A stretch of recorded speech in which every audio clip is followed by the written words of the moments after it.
حکوومەتی بەغداد بەردەوامە لە ئاراستەکردنی بانگێژنامە بۆ سەرکردەی دەوڵەتانی ناوچەکە بە مەبەستی بەشداریکردنیان لە کۆنگرەی وڵاتانی دراوسێ لە بەغدادی پایتەخت کە وەک هەوڵێک بۆ گێڕانەوەی ڕۆڵی بۆ عێراق لێ دەڕوانرێت.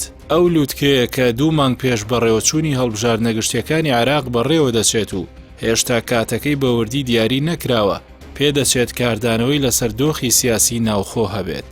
لە کۆبوونەوەکەدا گرنگترین ئاڵنگاریە سیاسی و ئەمنیەکانی وڵاتانی دراوسێ عێراق لە سەرئاستی پەیوەندیەکانی نێوانیان و کۆی ئاڵوگۆڕ و کاریگەریە هەرێمیەکانی ئێستا و داهاتوو تاوتوێ دەکرێت.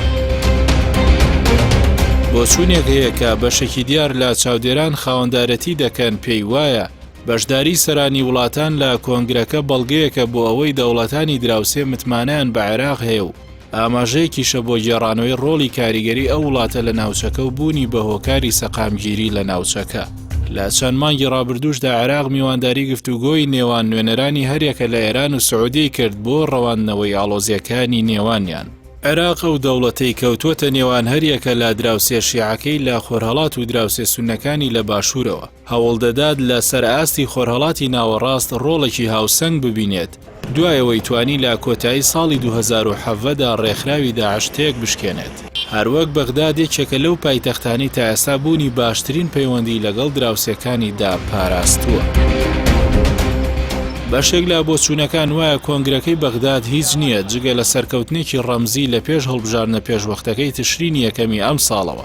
سوودی سیاسی ئەم هەنگاوەش بۆ موستەفا کازمی دەبێت و لە نێولێشاوێک لە قەیرانی ئەمنی و خزمەتگوزاریدا وێنە و پێگەی خۆی پێبەهێز دەکات. ئەمەش لە کاتێکدا زیاتر دەردەکەوێت ئەگەر هەڵبژاردنەکە دوا بخرێت کە تا ئێستاش ئەگەرێکی کراوەیە.